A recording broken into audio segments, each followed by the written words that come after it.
Araw-araw ay maagang gumigising si Isko upang magbungkal ng lupa at magtanim ng gulay na halos hindi naman nabibili ng tama ang presyo sa palengke. Kahit gaano siya magsikap, parang hindi umaangat ang kanilang buhay. Pero ang pinakamasakit para kay Isko ay hindi ang hirap ng trabaho, kundi ang pagmamaliit sa kanya ng sariling kamag-anak. Kapag may handaan sa kanilang angkan, si Isko at ang kanyang pamilya ang laging nasa sulok, tila walang muka, walang halaga. Ang kanyang pinsang si Rodel, mayaman, may tindahan at kilalang mayabang sa baryo, ay laging pinagtatawanan si Isko. Isko, kailan ka ba yayaman? Palagi ka nalang nakatsinelas na pudpod. Baka pati tsinelas mo nang hihingi pa ng awa. Sabay halakhak at tinginan ng mga pinsan. Hindi na lamang umiimik si Isko. Tinanggap niya ang panglalait na tila ba parte na iyon ng kanyang araw-araw na buhay. Ang iba pang pinsan, pati tiya at tiyo, ay may nakatagong pandidiri at pagkutya. Kesyo tamad daw si Isko, kulang sa diskarte at malas sa buhay. Kung minsan ay naririnig pa niya ang mga bulong nila. Ay naku, yang si Isko, kahit bigyan mo ng oportunidad, hindi yayaman yan. Mukhang isinumpa ng kahirapan. Ngunit ang hindi nila alam, ang tanging ipinagpapasalamat ni Isko sa buhay ay ang pamilyang nagmamahal sa kanya. Sa kabila ng hirap, mahal na mahal siya ni Lina, at ang anak nilang si Ira ay laging may ngiting naghahatid ng pag-asa sa ama. Isang hapon, matapos ang buong araw na pagtatanim at pagdidilig ng talong at sitaw, napagpasyahan ni Isko na dumaan sa kagubatan pauwi. Gusto niyang magpasariwa ng isip. Mahinang humihip ang hangin at tila may kakaibang lamig na pumapasok sa kanyang dibdib. Habang naglalakad, napansin niyang may isang paru-parong kulay ginto at bughaw na nakadapo sa isang dahon. Nakakasilaw ang kislap nito. Hindi pangkaraniwan, parang nagtataglay ng liwanag na mula sa araw. Natuon ang tingin ni Isko sa pakpak ng paro-paro. May mga numero itong nakaukit. 7, 14, 18, 23, 27, 31. Para bang mga numerong isinulat gamit ang pinong ginto. Napakunot ang noo ni Isko. Ano ito? Bakit may numero? Nang ibuka ng paro-paro ang pakpak nito, mas lalong luminaw ang mga numero, halos kumikislap pa. At sa mahinang ihip ng hangin, tila may tinig siyang narinig. Hindi lahat ng api ay mananatiling api. Kapalaran mo'y magbabago. Tandaan mo ang mga bilang. Napahawak si Isko sa kanyang dibdib. Hindi niya alam kung guni-guni lamang ito dala ng pagod o may kakaibang hiwaga nga ang nilalang nakaharap niya. Sa pagkurap niya, naglaho ang paro-paro, ngunit ang mga numerong nakita niya ay nanatili sa kanyang isipan, malinaw na malinaw. Pag-uwi, sinalubong siya ng kanyang anak. Tay, may dala po ba kayong pasalubong? Tanong ni Ira na puno ng tuwa. Ngumiti si Isko, hinaplos ang buhok ng anak at bumulong. Anak, may dadalhin si tatay. Hindi man ngayon pero darating. Kinagabihan, habang kumakain ng pinagsaluhang lugaw na halos sabaw na lamang, hindi maalis sa isipan ni Isko ang mga numerong nakita. Tinitigan niya kisame ng kanilang barong-barong at nagtanong sa sarili. Ito kaya ay tanda ng pagbabago? Hindi niya alam na ang mga numerong iyon ang magiging susi sa pagbaligtad ng kanyang kapalaran. Kinabukasan, gumising si Isko bago pa sumikat ang araw. Tahimik ang buong baryo. Tanging huni ng tilaok ng manok at ihip ng hanging malamig ang palagi niyang kasama sa umaga. Nanginginig ng bahagya ang kanyang daliri habang iniipit ang lumang lapis na may punit na pambalot. Sa isang pirasong karton na putol mula sa kahon ng sardinas, isinusulat niya ang mga numerong hindi na mawaglit sa isip. 7, 14, 18, 23, 27, 31. Sa gilid ng karton, isinulat pa niya ang petsa. Oktubre 28. Para hindi ko malimutan, mahina niyang sabi, sabay bulsa sa karton na parang agimat. Pagkahain ni Lina ng kape na halos kulay tsaa na lamang sa kapatagan ng tasa, tahimik silang nagkatitigan. May bahid ng pagod ang mukha ni Lina, ngunit nandoon ang liwanag na lagi niyang ibinibigay kay Isko. Isang liwanag na para bang nagsasabing, kaya natin ito. Lina! Bungad ni Isko habang tinutulala ang usok ng kape. May nakita ako kahapon. Sa bukid? Yung uod na kumakain ng talong? Biro ni Lina, pilit na pinapawi ang bigat ng araw. Hindi, paru-paro. Kakaiba. Parang ginto ang pakpak. May nakasulat, mga numero. Natigilan si Lina. Sanay siyang marinig ang mga salitang pagod, utang, puhunan, ani, ngunit hindi isang kwento tungkol sa mahiwagang paru-paro at numerong kumikislap. Ngunit kilala niya si Isko. Hindi ito mahilig sa kwento-kwento. Kapag nagsalita, totoo. Iyong mga numero. Hindi ako mapakali. Tinapik niya ang bulsa. Isinulat ko para hindi mawala. Tay!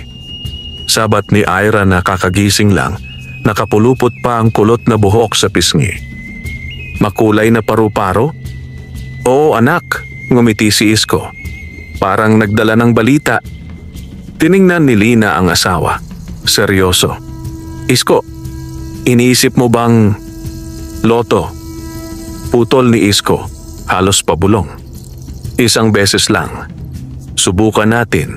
Sumikip ang dibdib ni Lina, hindi dahil natatakot, kundi dahil kabisado niya ang linya sa pagitan ng pangarap at pagkadurog nito.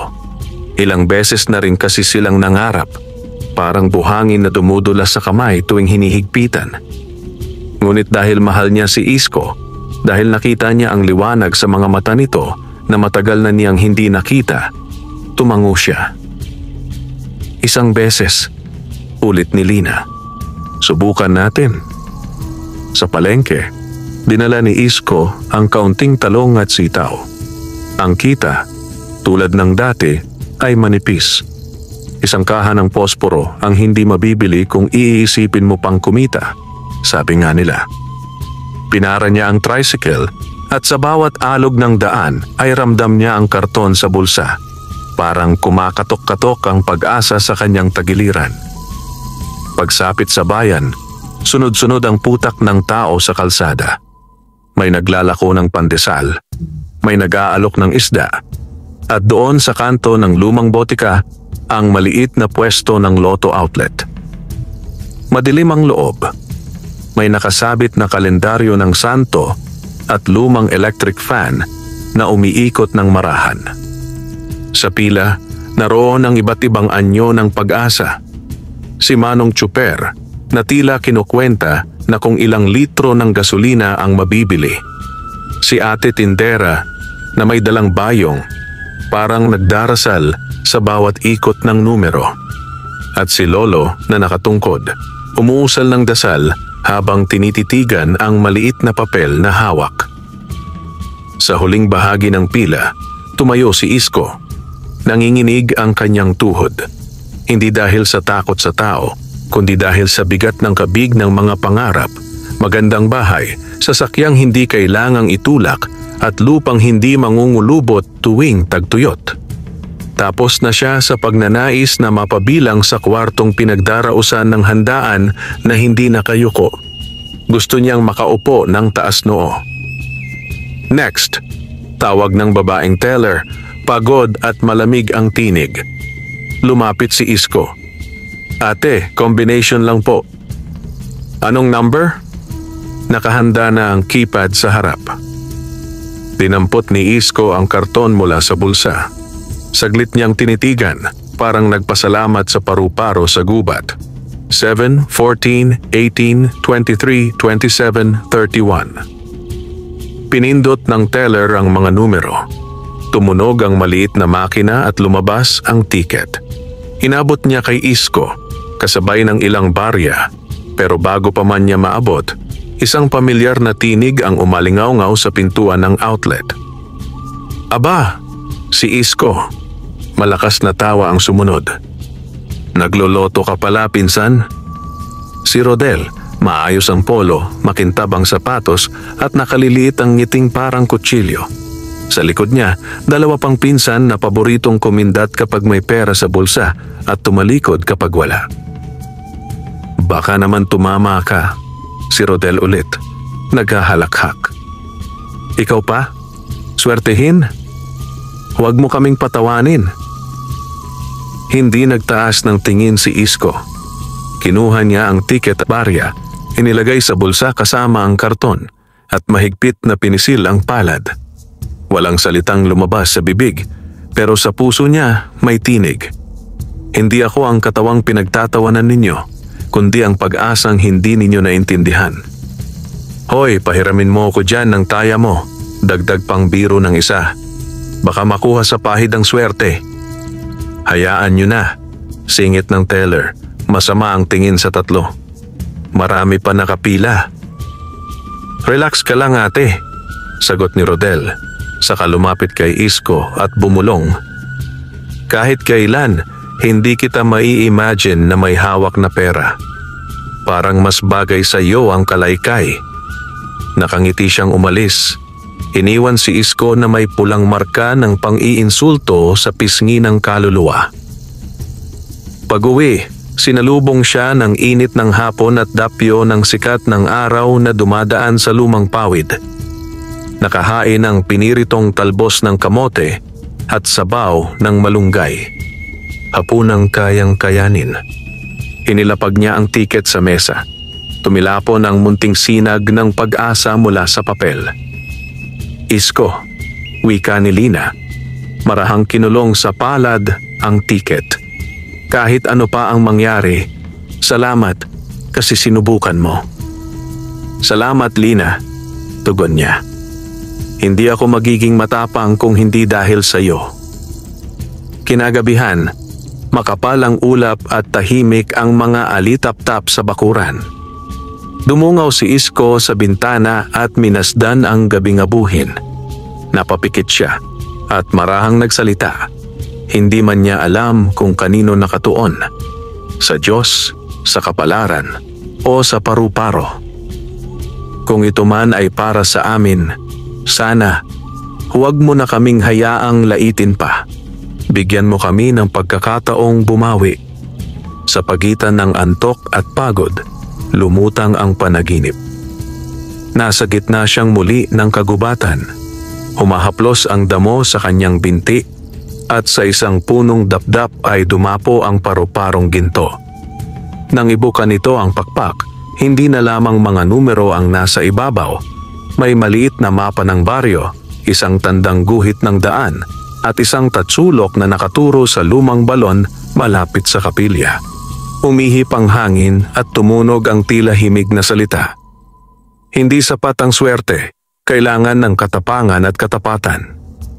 Kapag dumating ang oras, huwag kang pipikit sa liwanag. Napakislot si Isko at nagising. Malamig ang noo, pawis ang batok. Sa tabi niya, mahimbing na natutulog si Lina at Ira. Tumingala siya sa kisame at kahoy man yaong tinititigan niya para bang may nakaukit ng bagong panata. Kung papalarin, magbabago hindi lamang ang buhay namin, kundi ang pagkatao ko rin. Sumunod na mga araw, balik-balik si Isko sa bukid. Ngunit iba na ang galaw ng kanyang kamay sa lupa. Parang mas banayad, mas ramdam ang tibok ng mundo. Sa bawat sibol ng dahon, nakikita niya ang piraso ng kinabukasan. Sa bawat patak ng pawis, nararamdaman niya ang pinaghalong takot at pananabik. Takot na baka hindi tumama at pananabik na baka ito na nga. Dumaan sa baryo ang linggo at kasabay ng lingguhang misa ay ang bulungan tungkol sa napipintong draw. Sa tindahan ni Aling Pasing, pinag-uusapan ang mga lucky pick, ang mga birth date combo, ang pattern na 1, 2, 3, 4, 5, 6 na sinubukan daw ng isang kapitbaryo na hindi tumama. Narinig niyo na ba? Malakas na sabi ni Rodel sa harap ng mga tao. Sinadya ang boses para marinig ni Isko na dumaraan. May bali-balita, si Isko raw tumaya. Ha ha ha. Siguro namulot ng numero sa lupa. Nagkasabay ang ilang halakhakan. Tumingin si Isko sa kanila. Hindi nanguusap ang tingin, hindi rin nagmamakaawa. Tila baga sinisukat na lamang ang layo mula sa tao patungo sa kanyang paninindigan. Gabi na, sabi niya sa sarili pag-uwi.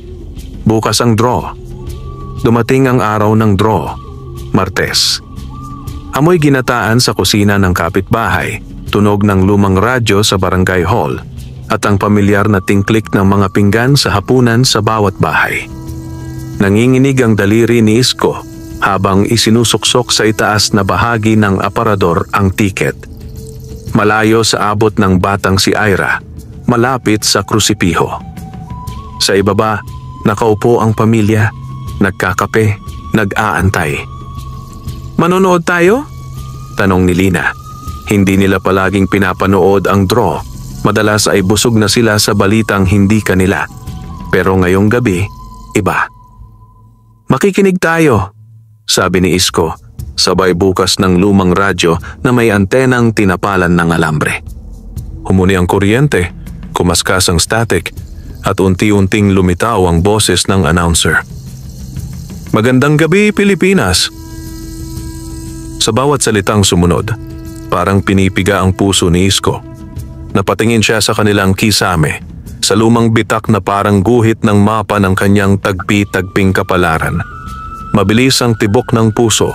Naramdaman niyang hinawakan ni Lina ang kanyang kamay. Mahigpit, matatag. Ang mga winning numbers ngayong gabi ay humaba ang isang iglap. Tila tumayo ang oras.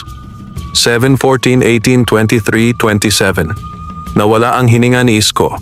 Lumingon siya sa istante. Naroon ang tiket. Nakasilip sa ilalim ng krusipiho. Nang mausal ng announcer ang huling numero, parang gumuhit sa hangin ang kidlat na walang kulog. 31. Tahimik. Walang kumilos. Ang radyo parang nabulunan sa sariling tinig. Si Ira, napasinghap at natigilan, yakap ang lumang unan. Si Lina, hindi nakapagsalita. Kumawala mula sa bibig niya ang impit na hikbi. Hindi pa luha ng tuwa, kundi luha ng hindi makapaniwala. Dahan-dahan tumayo si Isko. Ang tunog ng kanyang paa sa sahig ay parang dagundong ng martilyo sa pako ng kapalaran. Inabot niya ang tiket, nilapit sa ilaw, binalik. Tiningnan ulit. Kinumpara, paulit-ulit, hanggang sa parang tula na lamang ang mga numerong iyon na kay tagal niyang hinintay mabasa. Lina, bulong niya. Ang boses ay piraso ng hangin. Tumama. Hindi sumagot si Lina, niyakap niya na lang si Isko. Mahigpit na mahigpit. Yakap na pinaghahalo ang lahat ng taon ng pang-aapi, ng pagtitiis, ng pagtitipid, at ng pangarap na ayaw mamatay. Tatay? Utal ni Ira, nangingiti na umiiyak. Ibig sabihin, bibili na tayo ng bagong tsinelas? Napahalakhak ang mag-asawa, halakhak na may kasamang paghagulhol. Dahil minsan, kapag masyadong malaki ang saya, lumalabas ito sa pinakasimpleng salita: tsinelas, bigas, kandila, gatas, gamot. Tumindig si Isko, napatingala sa kisame, sa krusipiho, sa katahimikang may muog ng pasasalamat. Salamat, bulong niya, sa Diyos, sa kapalaran, sa paru-paro sa gubat na nagdala ng mga bilang. Ngunit sa pinakaloob-loob, alam niyang may susunod pang laban. Ang laban na mas mabigat kaysa kahirapan, ang inggit ng kapwa. Sa di kalayuan, sa bahay na may ilaw na laging maliwanag at bakod na laging sarado, may nagiinit na tsaa si Rodel. Nabalitaan niya mula sa kapitbahay na si Isko raw ay nakangiting umuwi at halos liparin ang lupa. May kakaibang kaba na gumapang sa kanyang batok. Isang kilabot na galit at pangamba na baka ang pinagtatawanan nilang pinsan ay hindi na nila kayang tingnang mababa. Hindi pwede, maring sabi ni Rodel sa sarili, sinasabayan ng pagkaluskos ng yosi sa ashtray. Hindi pwedeng si Isko. Hindi pwedeng siya ang tataas. Nagbukas siya ng cellphone. Nag-scroll sa listahan ng mga nakakausap na taga-bundok, manghuhula at mga kung sino-sino. Napadpad ang mata niya sa pangalang matagal na niyang naririnig sa mga bulong sa baryo. Isang mambabarang na kaya raw baguhin ang ihip ng hangin. Dahan-dahan tinipa niya ang numero. "Magandang gabi?" Wika niya. Malamig ang tinig. "Kailangan ko ng tulong. May isang taong kailangan kong bumalik sa dati niyang lugar." Sa kabilang linya, boses na parang gumagapang sa kahuyan. "May kapalit ang gusto mo. Babayaran ko. Hindi pera ang kabayaran."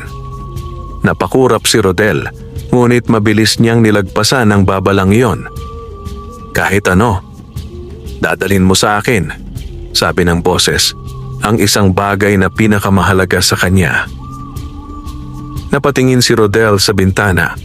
Mula roon, tanaw ang bubong ni Isko at sa loob ng munting bahay na iyon, naroroon ang bagay na iyon, hindi pera, hindi kagamitan. Pamilya. Ngumiti si Rodel, ngiting hindi umaabot sa mata. "Magkita tayo bukas." Sa bahay ni Isko, muling kumalabog ang mga puso, ngunit ngayoy sasaya. Nagyakapan sila ni Lina at Ira sa ilalim ng ilaw na dilaw at tinuping maingat ang tiket. Inilagay sa sisidlan ng asin, parang asin din na magbabalik lasa sa kanilang buhay. "Isko," sabi ni Lina, masinsin, "simula bukas, mag-iingat tayo. Hindi lahat matutuwa." Tumango si Isko. Sa likod ng kanyang ngiti, may paninindigang tumubo. Hindi lamang para ipagtanggol ang biyayang tinanggap, kundi para protektahan ang mga pusong naging pugad ng biyayang iyon. Sa dilim ng labas, humuni ang kuliglig na parang paalala. Kapag dumating ang liwanag, mas tumitindi ang anino. At sa pinakatahimik na sulok ng gabi, dumapo sa sill ng kanilang bintana ang paru-parong ginto. Sandaling kumampay ang pakpak, kumislap ang liwanag, at iniwan sa alikabok ng hangin ang isang pahiwatig na hindi pa nila nauunawaan. Isang tatsulok na hugis sa anino ng lampara, nakaturo sa direksyon ng lumang balon sa tabi ng kapilya. Hindi pa tapos ang kwento ng mga numero. Saka lamang magsisimula ang mga pagsubok na hindi na kayang harapin ng tiket o premyo, kundi ng tapang, katapatan at pag-ibig. Kinabukasan, tila ibang liwanag ang gumising sa baryo. Ang hangin ay may dalang bango ng bagong araw at sa bawat hakbang ni Isko palabas ng bahay, naroon ang pakiramdam na parabang may malaking pintong bumukas sa kanyang buhay. Ngunit kasama ng liwanag ay ang mga matang mapanuri, mga bibig na sabik sa balita at mga taong hindi mapakali sa pagusbong ng panibagong kapalaran. Maaga silang pumila sa opisina ng loto sa bayan upang i-claim ang kanilang premyo. Hindi na nila isinabay sa araw ng anunsyo upang maiwasan ang atensyon at ingay ng mga tsismosa. Suot ni Isko ang pinakamaayos niyang polo, kulay asul na may kupas na manggas. At si Lina naman ay nakapusod ng maayos kahit pahalatang hindi sanay sa masosyal na lugar. "Isko, kinakabahan ako," bulong ni Lina habang hawak ang bag kung saan nakatupi ng mahigpit ang tiket. "Normal lang, Lina," sagot ni Isko. Nilalamas ang malamig niyang palad. "Pero lagi mong isipin, ito ay hindi dahil sa swerte lang. Parang biyaya, may dahilan." Pagpasok nila sa opisina ng loto, sinalubong sila ng aircon na tila yumakap sa kanila at ng receptionist na may ngiting sanay nang makakita ng kung sino-sinong nananalo at natatalo sa laro ng kapalaran. "Congratulations po," bati ng taga-opisina matapos ma-verify ang ticket. "Malaki-laki po ang napanalunan ninyo. Kakailanganin po namin ng ID, TIN at ilang papeles para sa processing." Habang iniisa-isa ang dokumento, hindi napigilan ni Lina ang maluha. Hindi dahil sa halaga ng pera, kundi dahil sa tagal nilang nagtiis at nanalangin. Ilang oras ang lumipas, lumabas sila ng gusali na may hawak ng dokumento ng kanilang panalo. Hindi pa nila natatanggap ang buong halaga, ngunit sapat na itong patunay na hindi pa naginip ang lahat. Pagdating nila sa sakayan, may ilang taong nakatitig sa kanila. Ang ilan, nakangiti at tila natutuwa para sa kanila. Ang iba naman, nakakunot noo, nag-uusap-usap habang pasimpleng sumisilip sa dala nilang envelope. Sa isang baryong hindi sanay may yumayaman ng biglaan, ang balita ay parang apoy na mabilis kumalat, lalo na kung ang nagtagumpay ay ang pinagtatawanan at minamaliit. Pagdating nila sa baryo, halos maagaw ng hangin ang bulungan ng mga kapitbahay. "Uy, dumating na sila. Si Isko yon, di ba? Anong balita? Totoo ba?" Sinalubong sila ni Aling Pasing, ang masipag na tindera sa sari-sari store. May dalang ngiting parang nanalo rin siya. "Isko, Lina, nakita ko sa Facebook. May nanalo raw sa bayan. Kayo ba yon?" Nagkatinginan ang mag-asawa. Hindi pa nila balak sabihin. Ngunit sa baryong maliit, ang sikreto ay parang usok, hindi maitatago. Hindi na nagsalita si Isko. Tanging pagngiti lamang ang iniabot niya. At sa ngiting iyon, sapat na para kay Aling Pasing ang sagot. "Ay Diyos ko po." Napahawak si Aling Pasing sa dibdib at napasigaw, dahilan para maglabasa ng ilang kapitbahay. Lumapit ang ilang tao, may mga ngiting totoo at may halong inggit. "Congrats Isko. Baka naman, hehehe. Pahingi naman kahit tag 20 piso. Huwag niyong kalimutan ang mga kapitbahay ha?" Sa dami ng boses, halo-halo ang naging tugon sa isip ni Isko at Lina. At doon nila unang naranasan ang bigat ng pagiging biglang kilala. Ngunit bukod sa mga kapitbahay, nandoon din si Rodel, nakasandal sa poste, nakahalukip-kip, at may ngiting masama. Aba, wika ni Rodel, bagamat mahina, sapat para marinig ng mag-asawa. Mukhang totoo nga ang sabi-sabi, nanalo ka. Hindi kumibo si Isko at hindi rin nagpakita ng yabang. "Oo, Rodel, nagkataon. Umangat ang kilay ni Rodel. "Hindi bagay sa iyo ang yumaman, pinsan. Sana hindi ka lamunin ng pera." Ang ibang pinsan ni Isko ay nangingiti, ngunit hindi makatingin ng diretso sa kanya. Tila hindi makapaniwala na ang taong pinagtatawanan nila ay posibleng maging higit pa sa kanila. Sa bahay nagsalita si Lina habang kumakain sila ng tinolang manok, isang putahing matagal na nilang hindi natitikman. "Isko, huwag tayong magpadalos-dalos sa paggastos. Hindi natin alam kung ano ang naghihintay." "Alam ko, Lina." Tumango si Isko. "Ayaw kong mawala ang pagpapakumbaba. Ayaw kong magbago tayo dahil sa pera. Gusto ko lang na magkaroon ng magandang buhay si Ira at matulungan din ang mga mababait sa atin." Napangiti si Lina. Ito ang Isko na mahal niya. Hindi pera ang nagdadala ng kulay sa puso nito, kundi ang mabuting hangarin. Habang kumakain, napatingin si Isko sa maliit na altar sa sulok ng kanilang bahay at isang malamig na kilabot ang dumampi sa kanyang batok. Marahan niyang napansin ang paru-parong ginto, nakadapo sa krusipiho. Sandaling kumampay ang pakpak nito at kumislap sa liwanag ng lampara. "Lina," mahinang tawag ni Isko. Paglingon nilang muli, wala na ang paru-paro.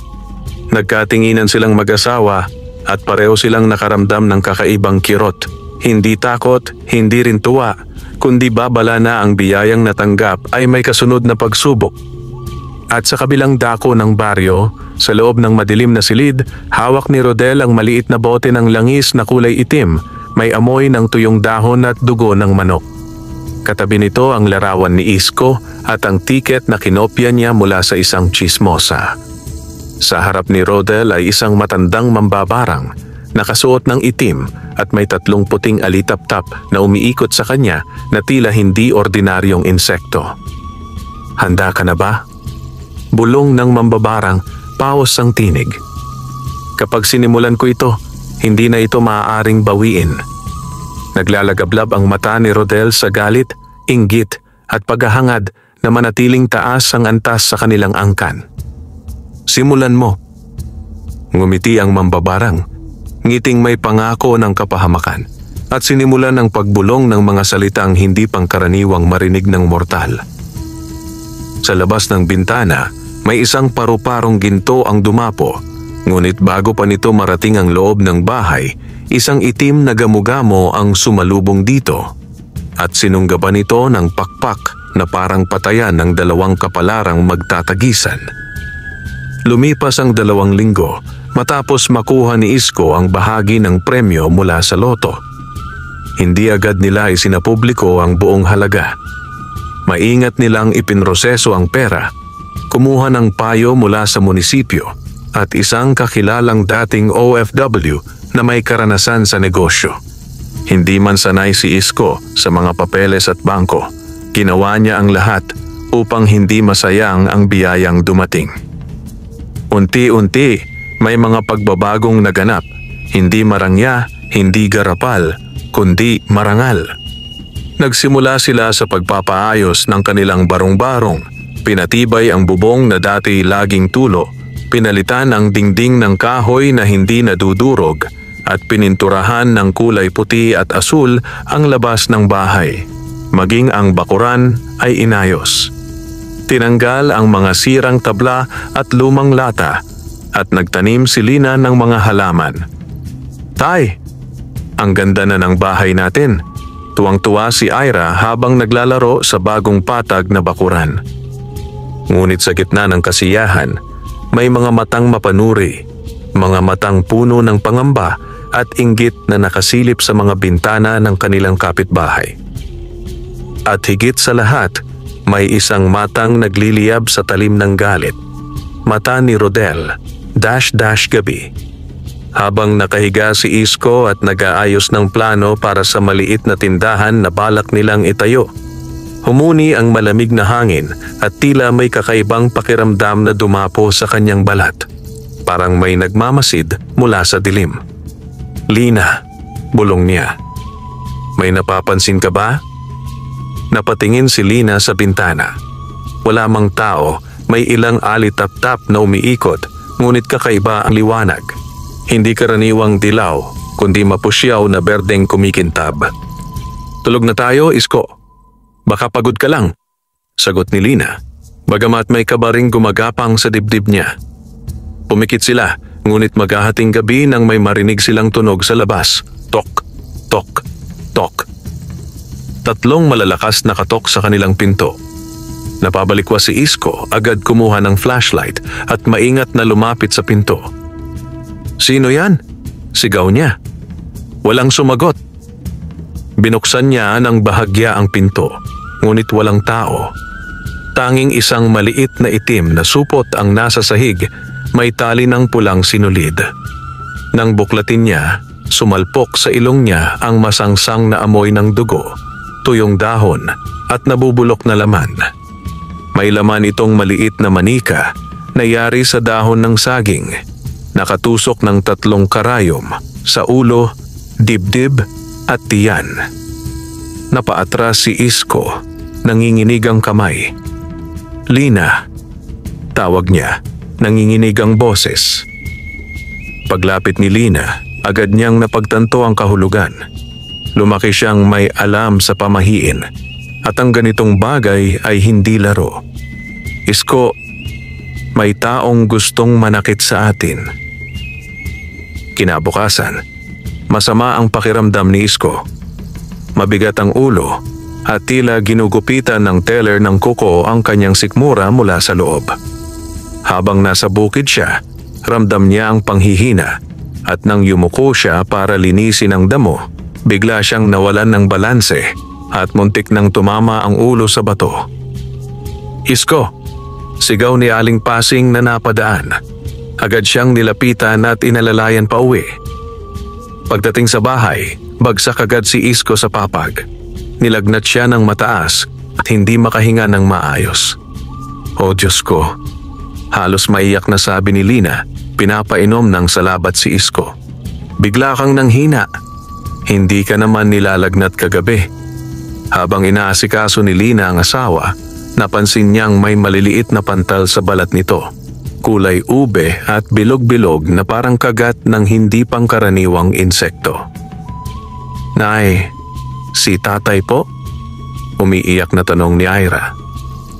"Walang mangyayari sa tatay mo," sagot ni Lina kahit nanginginig ang tinig. Ngunit sa loob-loob niya, alam niyang may sumisimulang sumpa.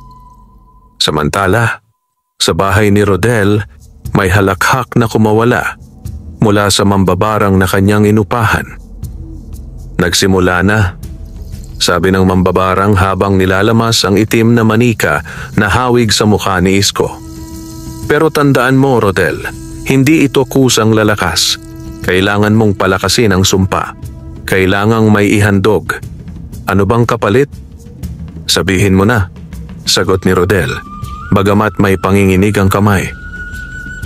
"Hindi pera," wika ng mambabarang nakatitig sa kandilang itim. "Ang sumpa ay nabubuhay sa inggit, galit at sakripisyo. Kung gusto mong tuluyang bumagsak si Isko, may isa kang dapat isuko." Humigpit ang panga ni Rodel. "Ano?" Ang mambabarang ay ngumisi at sa boses na kumakalmot sa pandinig ay sinabi, "Isang dugo ng kamag-anak." Napaatras si Rodel, ngunit hindi siya umatras sa pagnanais niyang manatiling nasa itaas. "Kung yan ang kailangan, gagawin ko." Habang tulog si Isko, nanginginig at nilalagnat, muling lumitaw ang paru-parong ginto sa loob ng kanilang tahanan. Dahan-dahang dumapo ito sa noo ni Isko at kumampay ng pakpak. Isang malambot na liwanag ang lumabas at lumusot sa balat ni Isko at unti-unting bumaba ang lagnat. Gumaan ang paghinga niya at napahinga ng malalim. Hindi ito tuluyang lunas, ngunit sapat upang pigilan ang sumpa sa unang gabi. Nagising si Lina at nakita ang paru-paro sa dibdib ni Isko. Tila iniingatan siyang parang bantay. "Paru-paro," bulong niya, may luha sa mata. "Ikaw ba ang gabay namin?" Nang kumampay ang pakpak nito, parang sumagot ito. Ngunit bago pa tuluyang maintindihan ni Lina ang mensahe, isang malakas na tok-tok muli ang narinig sa labas. Mas malakas kaysa kagabi. "Tok-tok! Tok-tok! Tok-tok!" 3 beses. Mas marahas. Mas madilim. Sa labas, may malamig na tinig na bumulong. "Hindi ka magtatagal sa liwanag, Isko." Nagyakap sina Lina at Ira at ang paru-paro ay mabilis na lumipad patungo sa bintana para harapin ang anino. Sa dilim, muling nagtagpo ang paru-parong ginto at isang itim na gamugamo. At doon nagsimula ang unang laban. Liwanag laban sa sumpang dumidilim.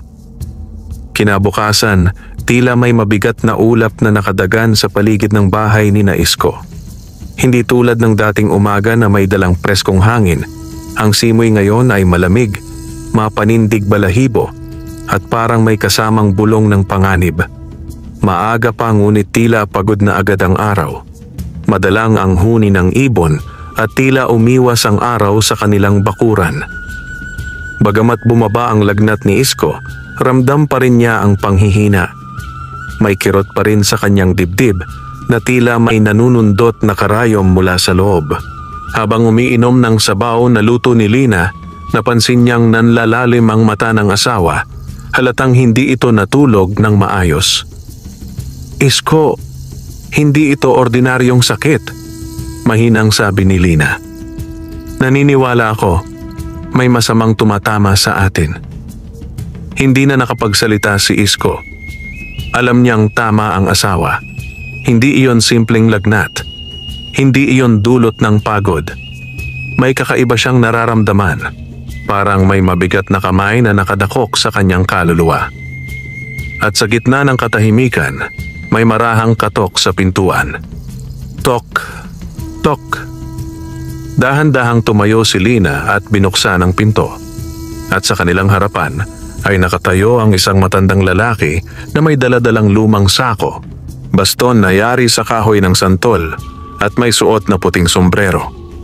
Mahaba ang kanyang balbas at sa leeg ay nakasabit ang isang anting-anting na may ukit na araw at bituin. "Magandang araw," bati ng matanda, marahan ngunit may lakas ang tinig. "Ako si Mang Hilario, isang albularyong taga-ibang baryo. Pinadala ako dito, hindi ng tao, kundi ng hangin at ng liwanag na nagbabantay sa inyo." Nagkatinginan sina Isko at Lina. Hindi nila kilala ang matanda. Wala silang pinatawag na albularyo. Paano niya nalaman? "Pasensya na kayo," sagot ni Lina. "Pero hindi po kami tumatawag ng manghihilot o albularyo." Ngunit bago pa matapos si Lina, nagsalita muli si Mang Hilario. "Hindi ninyo ako tinawag, pero narinig ng kalangitan ang sigaw ng tulong ng bahay na ito kagabi. May dumampir itong dilim at may nilalang na dumapo sa bubong nyo na hindi dapat nagtatagal sa lupa." Napakurap si Lina. Napatingin si Isko. "Paano niya nalaman? Paano niyo po?" tanong ni Isko. Humakbang ang albularyo papasok nang hindi hinihintay na anyayahan, para bang alam niyang doon siya dapat pumasok. May labanang nagaganap, anya habang inilalapag ang sako. Hindi lang kayo ang nasa gitna, kundi isang sinaunang kapangyarihan na gumising dahil sa isang paru-parong ginto. Nagtayuan ang balahibo ni Lina. Nagulat si Isko. Hindi niya binanggit kahit kanino ang tungkol sa paru-paro, ni sa kapitbahay, ni kay Aling Pasing. Tanging silang tatlo lamang ni Lina at Ira ang nakakaalam. "Paano mo nalaman ang tungkol sa..." Hindi na natapos ni Isko. Tumingin si Mang Hilario sa kanya, diretsong tumagos sa kaluluwa ang mga mata. "Hindi lahat ng paru-paro ay nilalang ng lupa. Ang iba'y bantay ng liwanag. Ang dumapo sa inyo ay hindi hayop lamang, kundi tagapangalaga ng kapalaran. At kapag nagpakita ang ganitong nilalang, dalawang bagay lang ang ibinabalita: biyaya o panganib." Lumapit siya kay Isko, hinawakan ang pulso nito, at agad niyang napakagatlabi. "May sumpa na nakakapit sa iyo," maring sabi ng albularyo. "Hindi ito ordinaryong barang o kulam. Ito ay sinadyang ipataw ng taong may dugong kamag-anak mo." Nalaglag ang kutsara ni Lina. Napahawak siya sa dibdib. "Kamag-anak?" Halos di makapaniwala si Lina. Ibig sabihin, may sariling dugo na nagtangkang manakit kay Isko? Tumayo si Mang Hilario at tinignan ang paligid ng bahay, para bang sinusuri kung may nakabasang masamang espiritu sa bawat sulok. "Ang sumpang ito," paliwanag niya, "ay hindi basta-basta nabubuo. Kailangan ng taong puno ng inggit, galit at puot, at kailangan niyang magsakripisyo upang mapalakas ito." Napaisip si Isko. May isa lang sa kanilang angkan ang may masidhing galit at kayang gawin ito. Si Rodel. Matapos suriin ang bahay, pumwesto si Mang Hilario sa may pinto at kumuha ng isang pirasong asin at langis mula sa sako. Nilagyan niya ng tanda ang itaas ng pintuan, hugis tatsulok. "Bakit po tatsulok?" tanong ni Lina. "Ang tatsulok ay proteksyon laban sa mga espiritu at masasamang enerhiya," paliwanag ng albularyo. "Pero hindi ito sapat upang mawasak ang sumpa. Kailangan niyong sundin ang gabay ng bantay, ang paru-parong ginto." Natigilan si Isko. Naalala niya ang panaginip, ang mapa sa pakpak ng paru-paro at ang tatsulok na guhit patungo sa lumang balon sa tabi ng kapilya. Parang nagdikit ang mga piraso ng palaisipan. "May ipinakita ito sa akin," sagot ni Isko. "Panaginip, mapa, balon." Tumango si Mang Hilario. "Hindi iyon panaginip, kundi pahiwatig. Kung anuman ang nilagay ng mambabarang sa inyo, may bahagi nito ang nakalibing o nakatago sa lugar na iyon. At hanggat hindi natatagpuan, hindi mawawala ang sumpa. Lalo pang lumalim ang tinig ng albularyo nang sabihin ang susunod. At tandaan ninyo, ang lugar na iyon ay matagal nang binabantayan. Hindi basta pupuntahan ng walang basbas. Dahil noon, may isang nilalang na sinarhan sa ilalim ng balon para hindi na muling magising. Nanlamig ang buong silid. Ira, na kanina pa nakikinig sa sulok, marahang nagtanong, "Nay, may masamang monster po ba doon?" Lumapit si Mang Hilario at ngumiti ng banayad. "Hindi monster, anak, pero may nilalang na hindi dapat kinising sapagkat kung magising iyon, hindi lamang si Isko ang nasa peligro, kundi buong baryo." Bago umalis, nag-iwan ng panghuling bilin si Mang Hilario. "Isko, mamayang hating gabi, may darating na pagsubok. Huwag kang lalabas ng bahay. Huwag mong sasagutin ang kahit anong tawag, kahit pa boses iyon ng kamag-anak, kapitbahay, o mahal mo sa buhay." Napakunot ang noo ni Isko. "Bakit po?" "Dahil ang mambabarang ay susubok na pasukin ang inyong tahanan. Hindi gamit ang lakas, kundi gamit ang panlilinlang." Nagkatinginan sina Isko at Lina. Pareho silang kinabahan. At bago umalis, tumingin si Mang Hilario sa direksyon ng bahay ni Rodel. "Isa pa," sabi niya, "piliin niyong patatagin ang puso dahil kapag pumasok ang takot, doon nagiging malakas ang sumpa. Pagkaalis ng albularyo, tahimik ang buong bahay, ngunit hindi kapayapaan ang katahimikan, kundi paghahanda para sa sigalot na darating sa gabi." Sa kanyang bulsa, muling nakita ni Isko ang maliit na karton na may mga numero ng loto. Ngunit ngayon, may isa ng dagdag na numero sa sulok na hindi niya sinulat. 3. Hindi iyon galing sa kanya. At nang sundan niya ng tingin ang paggalaw ng hangin, naroon ang paru-parong ginto sa itaas ng pintuan, nakatingin sa kanya. Tila may panibagong mensaheng gustong ihatid.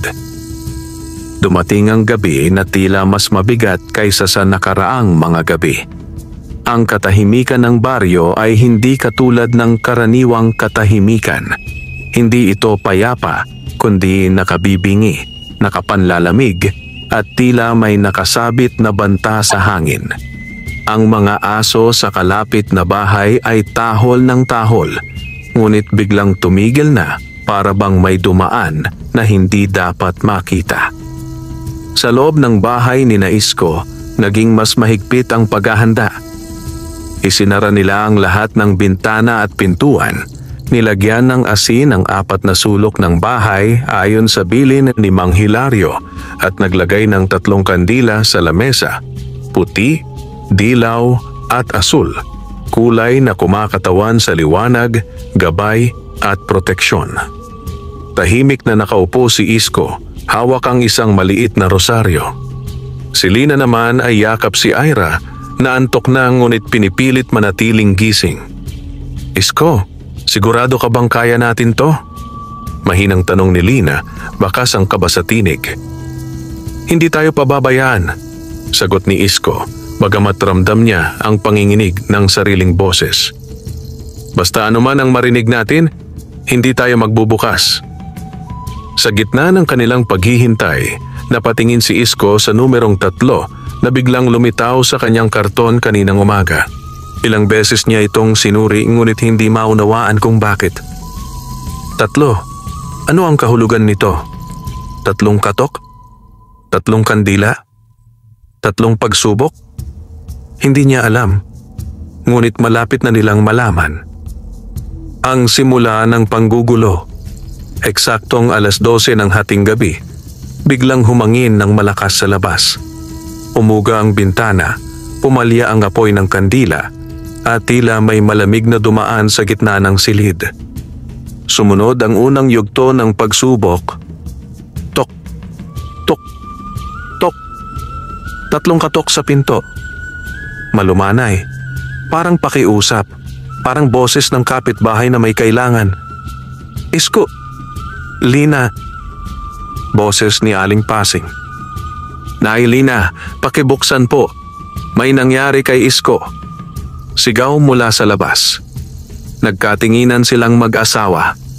Kung hindi nila alam ang babala ni Mang Hilario, tiyak na bubuksan nila ang pinto.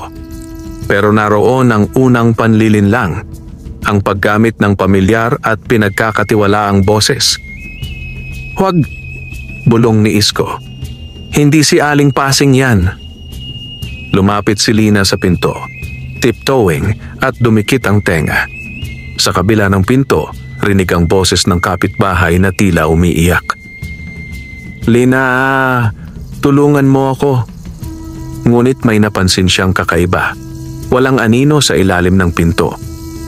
Samantalang palaging may ilaw sa labas ng bahay ni Aling Pasing sa ganoong oras. Dahan-dahang umatras si Lina. Hindi iyon tao. Ikalawang panlilinlang. Matapos ang ilang minuto ng katahimikan, isang sigaw ng bata ang umalingaw-ngaw. "Nay! Tay! Buksan niyo po! Si Ira to! Naiwan po ako sa labas!" Nanlaki ang mata ni Ira sa loob ng bahay, agad humawak kay Lina. Kung hindi sila nakahanda, maaaring napasugod si Lina sa pinto, pagkat boses ng anak ang pinakamadaling makapabuka sa puso ng magulang. Ngunit si Isko, kahit nanginginig sa loob, tumayo at hinawakan ang balikat ni Lina. "Tandaan mo ang sinabi ni Mang Hilario. Gagamit sila ng boses ng mahal sa buhay."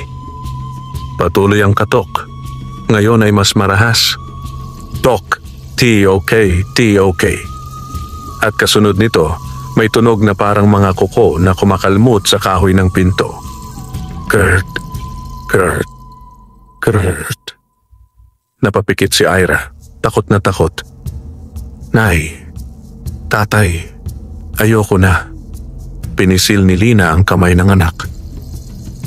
"Walang papasok dito, anak. Walang makakapasok. Hindi tayo bibigay." Ikalawang yugto. Pagkawala ng liwanag. Maya-maya, sabay-sabay namatay ang 3 kandila. Pumikit ang apoy at bigla na lamang tumigil. Lumubog sa dilim ang buong bahay. Ang dilim," nanginginig na sabi ni Lina. "Ako na." Hinawakan ni Isko ang posporo para sindihan muli ang kandila. Ngunit sa mismong sandali ng dilim, may boses na dumaloy sa loob ng bahay, mula sa mismong sulok. "Isko, hindi iyon galing sa labas. Hindi katok. Walang pintuan ang bumukas, kundi boses na malinaw na nasa loob mismo ng bahay." Nang ilabot ang balat ni Isko, tumigil siya sa pagsindi. Dahan-dahang lumingon. Sa sulok ng sala may aninong hugis tao. Nakatayo. Hindi gumagalaw. Hindi humihinga. At walang muka. "Isko," ulit ng anino, mas lumalim ang tinig. "Bakit ka nagtatago sa liwanag, samantalang alam mong para ka sa dilim?" Napaatras si Isko. Yakap ang pamilya. Hindi niya alam kung paano iyon nakapasok, pero alam niyang hindi iyon basta multo. Iyon ang sumpa na ipinadala ng mambabarang. Sa takot, tumulo ang luha ni Ira. "Umalis ka," sigaw ni Lina. "Hindi ka namin kailangan." Ngunit tumawa ang anino, hindi pangkaraniwang tawa. Tawa na parang nagmumula sa maraming bibig sabay-sabay. Sa gitna ng takot, isang liwanag ang biglang lumitaw sa kisame. Mula sa dilim, bumaba ang paru-parong ginto, kumikislap at lumilipad ng paikot-ikot, para bang hinahati ang dilim sa bawat kampay ng pakpak. Pagdampi ng liwanag nito sa anino, sumigaw ang nilalang na parang nasusunog. Hindi ka dapat makialam." Ang boses ay nag-iba. Naging paos, galit, at mas demonyo kaysa tao. Lumipad ang paru-paro papunta sa 3 kandila at sabay-sabay itong muling nagliyab nang hindi man lang tinamaan ng posporo. Pagbalik ng liwanag, naglaho ang anino. Huminto ang katok. Huminto ang sigaw. Huminto ang bulong. Tanging mabilis na tibok ng 3 puso ang narinig. Huminga ng malalim si Isko. Tapos na ba? Ngunit bago tuluyang maglaho ang paru-paro, dumapo ito sa mesa at gumuhit sa alikabok gamit ang pakpak. 3-1 at naglaho. Nag-iwan ng misteryong lalong nagpalabo sa isip ni Isko. 3 pagsubok. Tapos na ang una. May 2 pa. Kinabukasan, tila may bakas pa ng dilim ang umaga.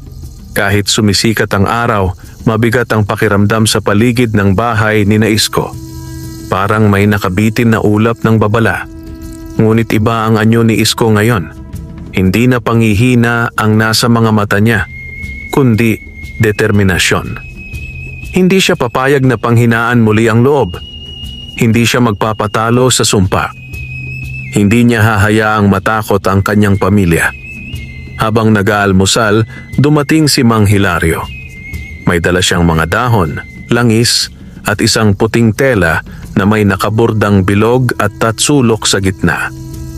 Mabuti at ligtas pa kayo, bungad ni Mang Hilario.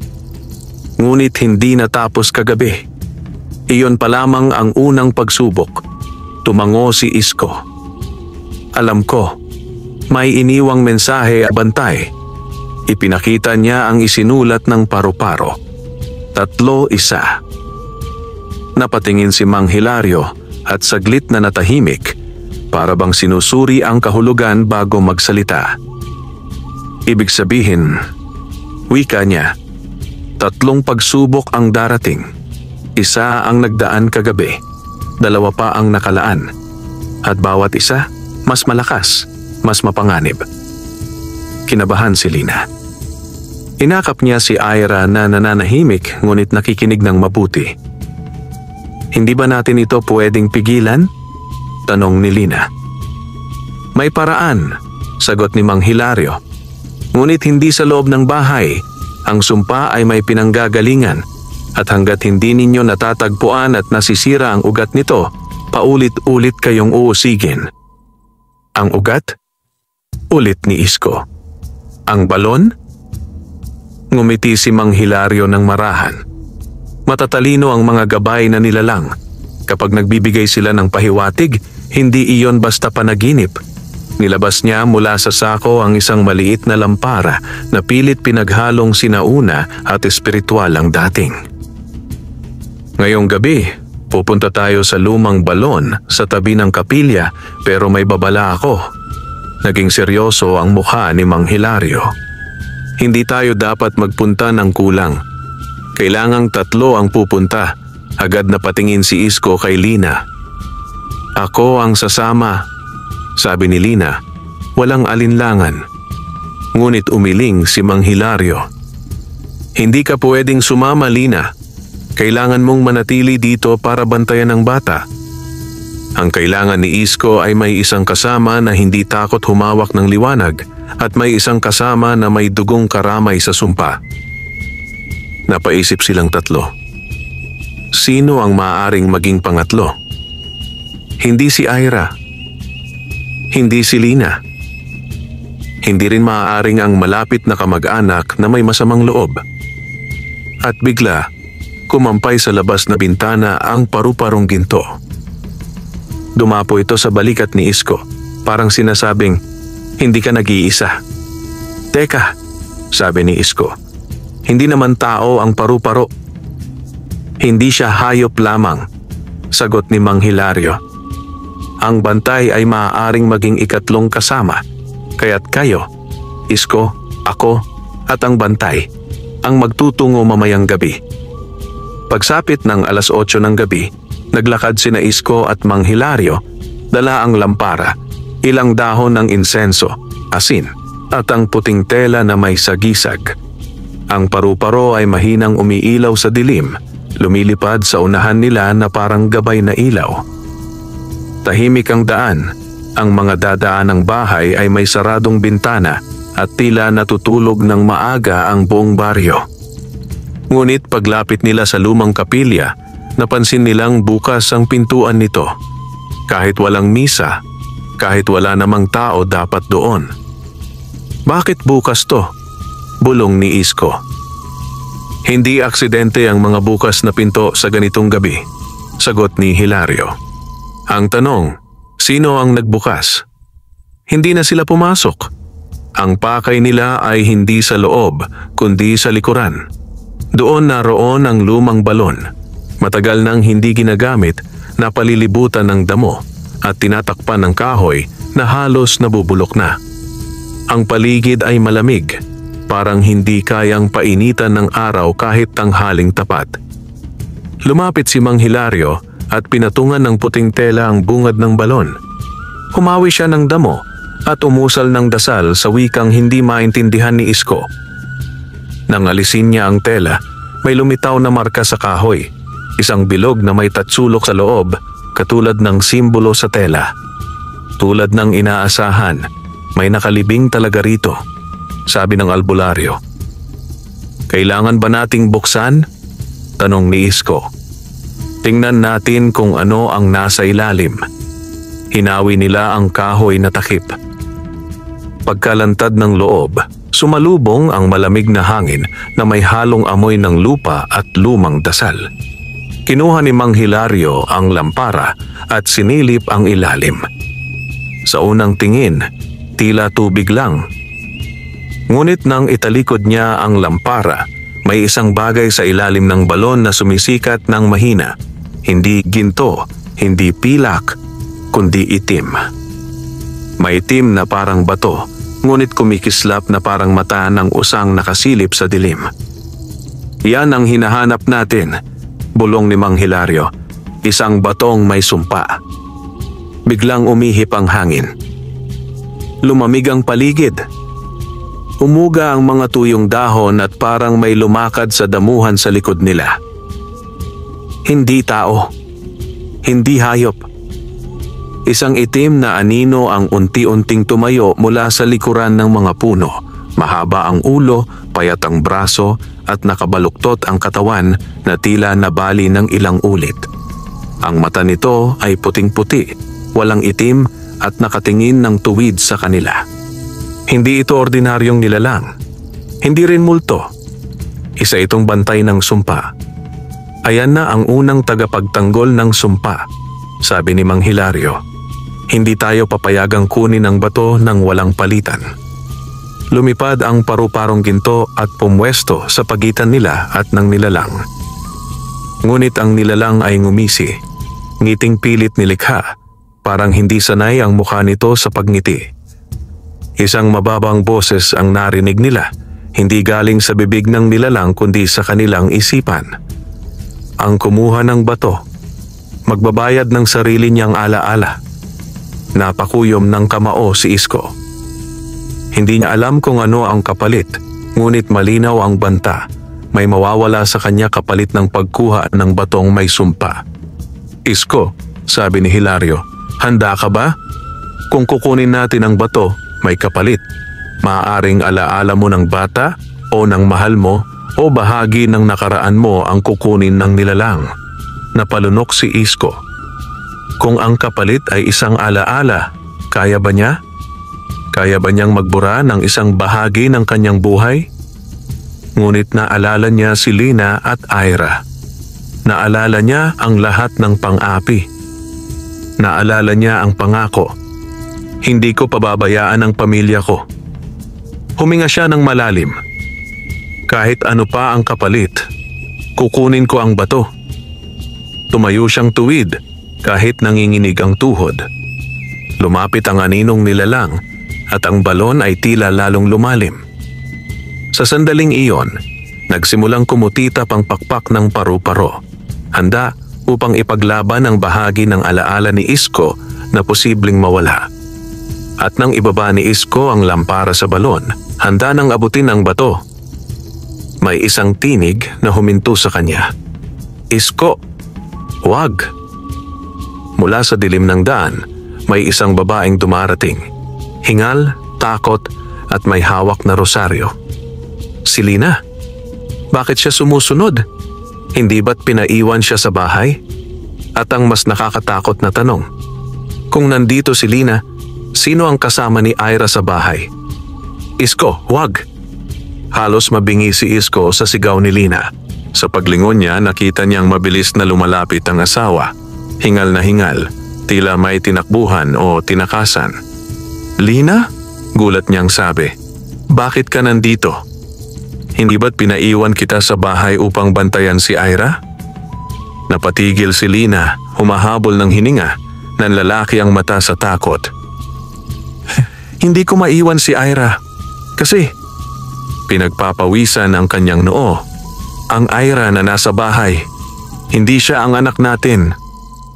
Parang tinamaan ng kidlat ang mga salita ni Lina. Nagdikit ang kilay ni Mang Hilario. Anong ibig mong sabihin, Lina? Si Ira na natutulog, nagising siya at nagtanong sa akin, Nay, bakit nandito po tayo? Hindi ba tayo dapat nasa bundok? Lumunok si Lina, nanginginig. Hindi ganon magsalita si Ira. Ibang-iba ang kilos. Parang hindi siya si Ira. At nang tignan ko sa salamin, walang refleksyon ang bata. Napasinghap si Isko. Hindi multo ang pumasok sa bahay nila, kundi isang malikmata, isang anyong nilalang na ginaya ang anak nila upang lokohin si Lina at maiwang mag-isa si Isko. At kung wala sa bahay ang tunay na Ira, nasaan si Ira? Halos pasigaw ni Isko. Ligtas siya, sagot ni Lina agad. Nadala ko siya sa bahay ni Aling Pasing bago ako tumuloy rito. Hindi ako mapakali. Parang may boses na nagsabi sa aking sundan ko kayo. Ang bantay, bulong ni Hilario. Ang paru-paro ang nagpadama sa'yo. Tumitig si Hilario sa paru-parong ginto na lumilipad sa paligid nila. Hindi ito lumipad palayo. Umatras lamang na parang nagbibigay daan sa susunod na mangyayari. Ang aninong bantay ng balon ay hindi gumalaw. Wala itong pakialam kung 2 o 10 ang dumating. Nakatuon lamang ito kay Isko, ang napiling kumuha ng bato. Isko, umalingaw-ngaw sa isipan niya ang boses ng nilalang. Kung sino man ang sumama, hindi na mahalaga. Ikaw ang target ng sumpa at ikaw ang magbabayad. Tumingin si Mang Hilario kay Isko, mahigpit ang mukha. Ngayon mo kailangang magpasya, wika ng albularyo. Iabot mo ang iyong kamay sa loob ng balon at kunin ang batong may sumpa. Kapalit nito'y isang ala-ala. Hindi mo masasabi kung alin ang kukunin ng nilalang. Napatingin si Isko kay Lina, nangangatog ang kamay. Isko, baka may ibang paraan, naluluhang sabi ni Lina. Ngunit umiling si Isko, may panatag na bigat sa boses. Kung kailangang magbuwis ako ng ala-ala, mas gugustuhin kong ako kaysa kayong mag-ina. Lumapit si Lina at hinawakan ang kanyang muka. Isko, paano kung ang kukunin nila ay ala-ala mo sa amin? Parang dinurog ang puso ni Isko sa tanong na yon. Paano kung paggising niya kinabukasan, hindi na niya kilala ang kanyang asawa? Paano kung maging estranghero sa kanya si Ira? Paano kung burahin ng sumpa ang pinakamahalaga niyang yaman, ang pagmamahal? Ngunit isang bagay ang nagpatibay sa kanyang loob. Lina, kahit mawala ang ala-ala. Tumulo ang luha ni Isko, ngunit matatag ang titig. Alam kong mamahalin pa rin kita, kahit hindi kita maalala. Dahil ang puso, hindi madaling burahin. At ang puso ko, sa inyo nakatali. Napaiyak si Lina at niyakap si Isko ng mahigpit. Ngunit biglang nanginginig ang lupa sa paligid ng balon. Senyal, hindi sila maaaring magtagal pa. Dapat nang gawin ang pagpapasya. Dahan-dahang yumuko si Isko at inilapit ang lampara sa balon. Ang paru-parong ginto ay umikot ng 3 beses sa ibabaw, tila nagbibigay ng basbas. Kapag kinuha mo ito, bilin ni Hilario, huwag mong bibitawan kahit masaktan ka. At kapag may alaala kang naramdaman na nawawala, pangalanin mo ang mahal mo. Paulit-ulit. Para lumaban ang puso sa pagkalimot, huminga ng malalim si Isko.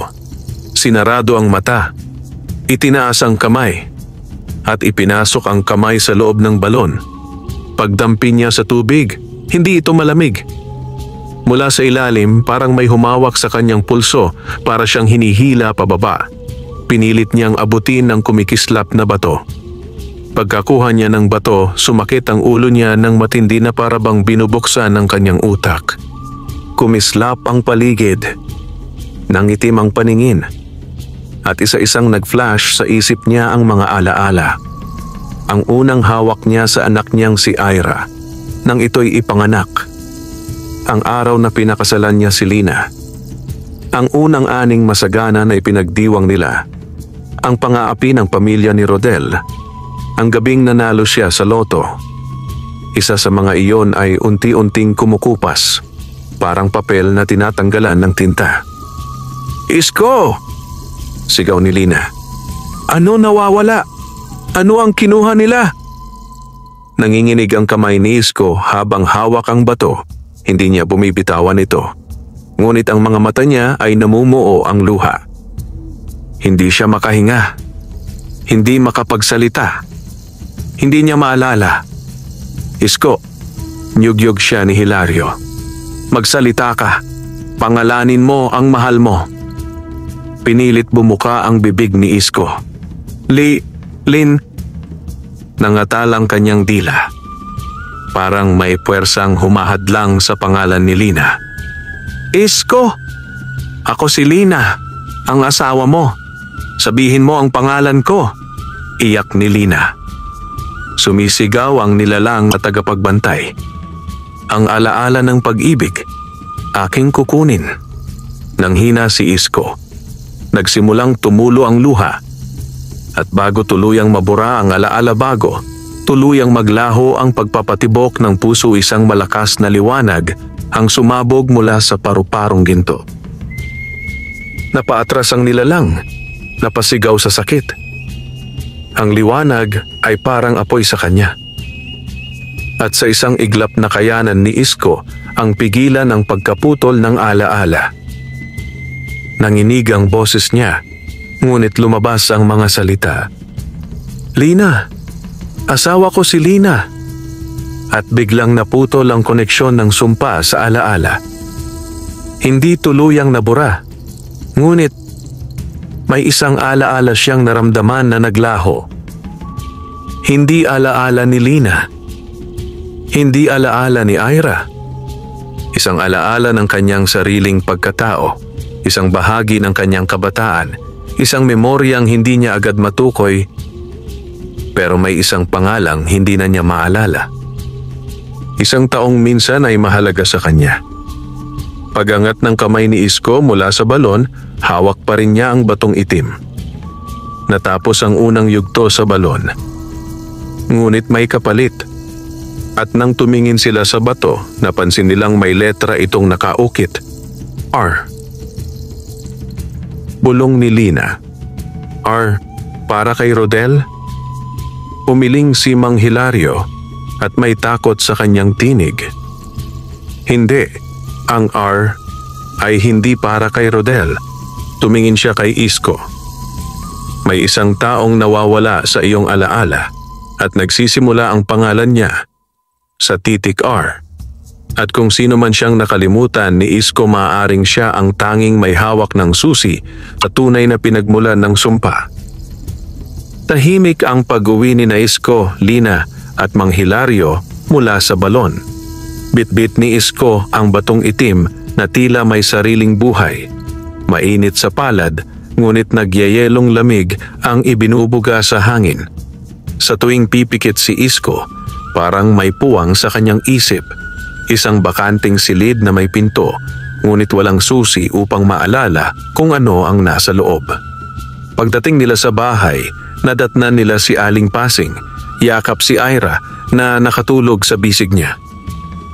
"Ay, salamat at ligtas na kayo," bulong ni Aling Pasing nang makita ang mag-asawa. "Hindi ako mapakali sa bata. Ang lamig ng kamay kanina, pero pagdating ninyo parang gumaan. Ipinagpasalamat ni Lina ang tulong ni Aling Pacing. Inuwi nila si Ira at nang masigurong payapa ang bata, saka sila nalingon muli kay Mang Hilario. Ngayon, sabi ni Hilario, kailangan nating pag-usapan ang nawalang alaala. Naglagay si Hilario ng bilog na asin sa sahig at pinaupo sa gitna si Isko. Maaari kong subukan tukuyin ang alaala, pero handa ka dapat, baka masaktan ka. Tumango si Isko, kailangan kong malaman. Pumikit si Hilario at dahan-dahang idinikit ang dalawang daliri sa sentido ni Isko. Humihip ang malamig na hangin sa loob ng bahay at ang kandila ay tila nagbabanta na muling mamatay. Pumikit si Isko at hinayaang buksan ni Hilario ang puwang ng kanyang alaala. Sa loob ng kanyang isipan, unti-unting lumitaw ang mga imahe. Malabo, parang panaginip. May batang lalaki na kalaro niya sa bukirin. May dalagitang humahagik-hik habang sila'y sumasakay sa kalabaw. May batang umiyak habang pinoprotektahan si Isko mula sa panunukso ng ibang pinsan. Ang mga mukha ay lumalabo, maliban sa isang tinig. Isko, huwag mong hayaang minamaliit ka nila. Balang araw, may pagmamalaki kita. Isang boses na puno ng tapang. Isang tinig ng kaibigan. O kapatid, huwag kang aalis. Bumalik ka rito. Huwag mo kong iiwan. Sigaw ng bata sa loob ng alaala. Isang paralisadong piraso ng memorya ang biglang naglaho, kinain ng dilim. Napasinghap si Isko at napaatras. Nabitiwan niya ang batong itim. Gumulong ito sa sahig at huminto sa harap ng rosaryo. Isko! Sigaw ni Lina, agad siyang niyakap. Huminga ng malalim si Hilario. Hindi ko kayang ibalik. Masisira ang isip mo. Ngunit alam ko na ngayon ang katotohanan. Tumingin siya kina Isko at Lina. Ang taong nakalimutan mo, Isko, ay hindi kaaway. Siya ang nagligtas sa iyo nung bata ka at siya rin ang unang humarang sa sumpa na dapat ay sumapit sa iyo ng mas maaga. Napakunot ang noo ni Lina. Paano? Sino siya? Isa-isang salita ang binitawan ni Hilario. Mabagal, mabigat. Ang taong ang pangalan ay nagsisimula sa R ay kapatid mo. Nanginig ang katawan ni Isko. Parang may tinusok sa puso niya. Kapatid? May kapatid siyang nagligtas sa kanya? Bakit hindi niya maalala? At doon, isang luha ang kusa niyang ibinagsak. Luha ng kaluluwang may hinahanap na bahagi nito. Habang nilulunok nila ang katotohanan sa bahay ni Rodel, lumala ang ritual. May hawak na manika ang mambabarang. Ito ang manikang ginawa mula sa buhok at piraso ng damit ni Isko. Ngayon, may bagong nakatusok na karayom, kulay pula. Hindi gumana ang unang pagsubok, galit na sabi ni Rodel. Bakit hindi bumigay ang alaala niya? Ngumiti ang mambabarang. Ang ngiti may halong panlilin lang. Nabawasan ang alaala, hindi nga lang ang inaasahan mo, ngunit huwag kang mag-alala. Itinaas niya ang bagong bote ng langis, kulay berde, may lumulutang na parang mata ng insekto sa loob. Sa ikalawang atake, hindi alaala ang kukunin natin. Kung gayon kaluluwa. Napaatras si Rodel. Hindi ba't gusto mo siyang bumagsak? Ang mas mabisa kaysa alaala ay pagputol ng koneksyon sa sarili. Kapag nagtagumpay ang ikalawang atake, mawawalan siya ng direksyon. Magiging parang bangkay na nabubuhay. Ngunit nag-alinlangan si Rodel. Hindi niya intensyong pumatay. Gusto lang niyang bumalik si Isko sa dati, sa pagiging mahirap at minamaliit. Hindi ko sinabi na gustong ko siyang mamatay. Ano ang kaibahan? Singhal ng mambabarang. Ang taong walang kaluluwa ay parang patay kahit humihinga. Natigilan si Rodel. Tahasang inihain sa kanya ang linya, ituloy o umatras. Kung ayaw mo, bulong ng mambabarang, hihinto ako rito. Ngunit malaki na ang sinimulan mo at kapag umatras ka, ang sumpa ay babalik sa'yo ng 3 ulit. Nanigas ang katawan ni Rodel. Takot. Pag-aalinlangan. Kung umurong siya, siya ang tatamaan? Anong kailangan kong gawin? Ngumiti ang mambabarang, mas malawak, mas madilim. Sa susunod na gabi, kailangan mong dalhin sa akin ang isang bagay na pag-aari ni Isko na may pinakamalalim na koneksyon sa kanya. Isang bagay na minahal niya ng totoo. Kumaikot ang isip ni Rodel. Ano ang pinakamahalaga kay Isko? Ang pera? Ang tiket? Ang lupa? O ang pamilya? Naalala ni Rodel ang mga luha ni Isko habang tinatawag ang pangalan ni Lina sa balon. At doon niya naintindihan. Hindi ko kayang gawin yon, bulong ni Rodel. Kung gayon, sagot ng mambabarang, ihanda mo ang sarili mo sa 3 ulit na parusa. At sa unang pagkakataon mula nang simula ng lahat, naramdaman ni Rodel ang takot na mas malakas kaysa inggit. Sa bahay ni Isko, habang nagpahinga ang pamilya, ang paru-parong ginto ay nasa kisame. Hindi gumagalaw, ngunit nakatanaw sa labas. Sa dilim ng gabi, sa labas ng bintana, isang itim na gamo-gamo ang lumipad, naghahanap ng siwang upang makapasok. Ngunit bago ito makalapit, lumipad ang paru-parong ginto at hinarang ito. Kumibik ang liwanag at nagtagpo ang 2 nilalang, liwanag at dilim sa ere. Hindi pa tapos ang laban. Hindi pa tapos ang sumpa.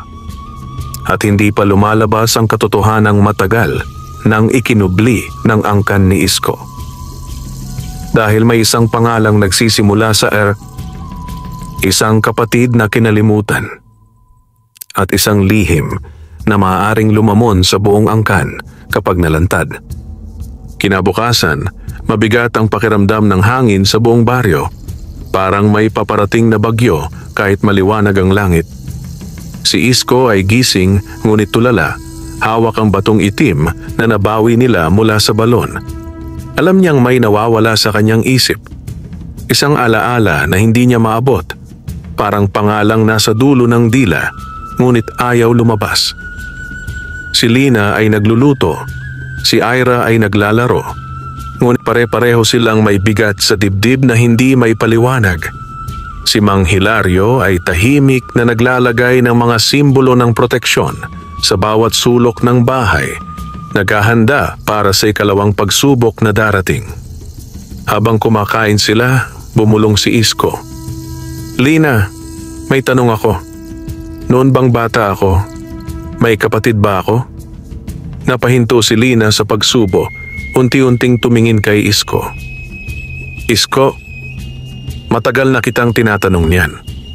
Pero ang sagot palagi ng iyong ina noon ay wala. Ikaw daw ang nag-iisang anak. Napailing si Mang Hilario. Hindi iyon ang totoo. Napatitig sila sa albularyo.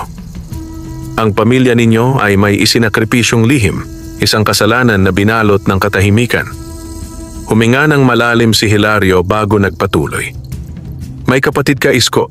Pagkalipas ng ilang taon mula nang ipanganak ka, ipinanganak ang isang batang lalaki na ang pangalan ay nagsisimula sa R. Hindi mo siya maalala dahil pinahira ng alaala mo, hindi ng sumpa kundi ng sarili mong ina upang iligtas ka. Nanlaki ang mata ni Isko. Bakit kailangan kong kalimutan ang kapatid ko? Nagpatuloy si Hilario. Noong bata pa kayo, may naganap na insidente. Ang isang mangbabarang mula sa kabilang baryo ay nagtangkang isumpa ang inyong angkan dahil sa kasalanang hindi ninyo ginawa kundi ng inyong ninuno. Ang sumpa ay dapat mapunta sa panganay, ngunit ang kapatid mo ang tumanggap ng sumpa upang ikaw ay mailigtas. Siya ang unang naging target ng dilim. Nanginig ang kamay ni Isko. Isang alaala ang kumalabog sa ilalim ng kanyang isip. Isang batang lalaki na lumuluhang yumakap sa kanya. Ako na ang tatanggap, basta huwag si Kuya Isko. Napakapit si Isko sa ulo. "Lina, bakit hindi ko alam?"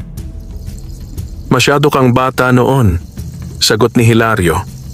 "At nang lumala ang sumpa sa iyong kapatid, napilitang ipawalang alaala ng iyong ina ang lahat sa iyo upang hindi ka sundan ng dilim." "Nasaan na siya ngayon?" Nanginginig ang tinig ni Isko. Dahan-dahang tumingin si Hilario sa bintana. Ang kapatid mong si Ramon ay matagal nang nawala. Ngunit may naniniwalang hindi siya namatay, kundi naging bahagi ng sumpa. At maaaring bantay siya ngayon ng mambabarang. Napahagulgol si Lina at si Ira ay napayakap sa ama. Ang pangalang Ramon ay dumikit sa puso ni Isko na parang piraso ng sarili niyang kaluluwa na ibinalik. Samantala, sa bahay ni Rodel, humahaginit ang hangin. Nakaharap si Rodel sa mambabarang, nanginginig dahil sa takot at pagsisisi. "Hindi ko na to gusto," iyak ni Rodel. "Tama na. Hindi ko alam na ganito kalala ang mangyayari. Hindi ko kayang kunin ang pamilya niya. Hindi ko kayang mawala sila." Ngumisi ang mambabarang, mga matay kumikislap na parang uod sa dilim. "Huli na para umatras. Isa na lang ang kailangan kong ilagay sa manika." Isang hibla ng buhok ng anak ni Isko. Nanlaki ang mata ni Rodel. Hindi ko ipapahamak si Ira." Lumipad ang itim na gamo-gamo, pumalibot kay Rodel na parang itinutulak siyang sumunod. "Kapag hindi mo ginawa," bulong ng mambabarang, "ikaw at ang pamilya mo ang kakainin ng sumpa. Pipili ka lang. Sila o ikaw." Nanginginig si Rodel at sa unang pagkakataon, hindi dahil sa inggit, kundi dahil sa takot na nagawa niyang magbukas ng pinto sa kasamaan. "May paraan pa ba upang pabaguhin ito?" Umiling ang mambabarang. "May isa. Ang dugo ng nagsimula ng inggit. Ikaw. Kung magsasakripisyo ka ng isang bagay na mas mahalaga kaysa buhay, maaaring maputol." Napalunok si Rodel. "Ano ang kapalit?" Tiningnan siya ng mambabarang na parabang sinasakmal ng dilim ang boses nito. "Ang sarili mong kaluluwa. Gabi.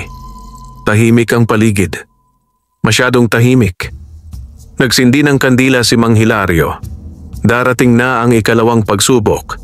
At ngayon, hindi pinto ang babanggain, kundi ang kaluluwa ni Isko. Nilagay niya si Isko sa gitna ng sala, pinalibutan ng asin at mga dahon ng insenso. "Huwag ninyong hahawakan ang anuman na lalapit sa bilog," bilin ni Hilario. "Kahit anong makita ninyo, kahit anong pakiusap, huwag kayong lalapit." Umihip ang napakalamig na hangin. Namuti ang paligid at biglang naging madilim ang sala. "Lina?" tawag ni Isko. Pero hindi niya maramdaman ang kamay ng asawa. Parang hinihiwalay siya sa realidad. At doon niya nakita si Ramon. Isang batang lalaking namumugto ang mata, nakatayo sa harap niya. "Kuya!" mahina nitong sabi. "Iniwan mo ako." Kumirot ang puso ni Isko. "Ramon? Ikaw ba yan?" "Oo, kuya. Ako to. Ako ang tumanggap ng sumpa para sa'yo. Pero bakit mo ako nakalimutan? Bakit mo ako pinabayaan sa dilim?" Napaluha si Isko. "Hindi kita iniwan. Hindi ko alam. Hindi ko naalala." Lumapit si Ramon, nanginginig ang katawan. "Kung mahal mo ako, kuya, sumama ka sa akin. Sa dilim. Doon tayo magsasama. Wala nang mga api sa atin." Unti-unting lumapit si Isko na parang hinihila ng pagkakasala. "Isko!" sigaw ni Lina. Nakikita ang katawan ng asawa na tumatayo. "Hindi yan ang kapatid mo. Illusion lang yan." Ngunit para kay Isko, totoo si Ramon. "Kuya," muling bulong ng bata. Ngayon ay may maitim na likidong pumapatak sa mata. "Hawakan mo ang kamay ko at mawawala na ang sakit."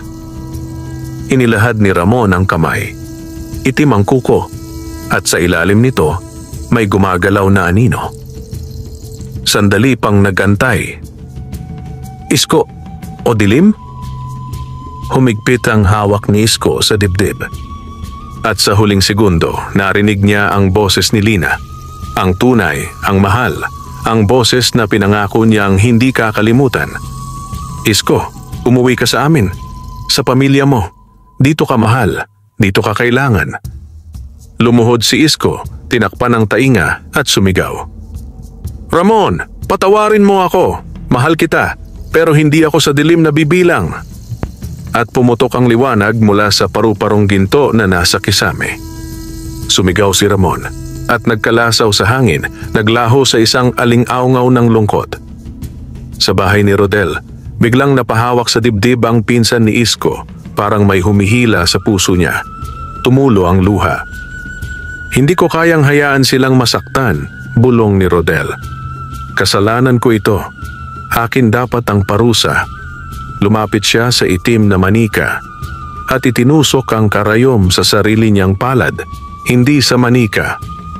Pumulandit ang dugo, niyanig ang lupa, nabasag ang mga bote ng mambabarang at tumili ang mambabarang sa sakit. Anong ginawa mo, hangal? Nagbayad ako. Ako ang nagsimula ng inggit.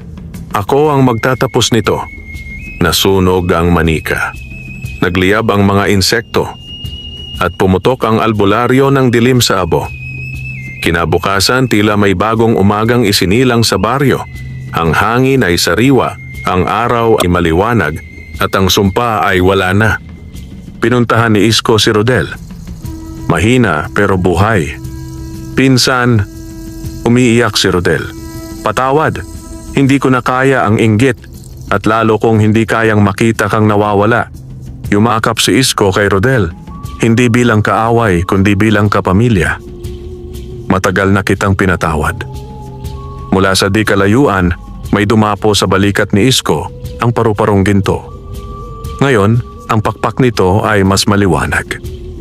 At sa paglipad nito, nag-iwan ito ng maliliit na kumikislap na alikabok sa hangin, parang basbas.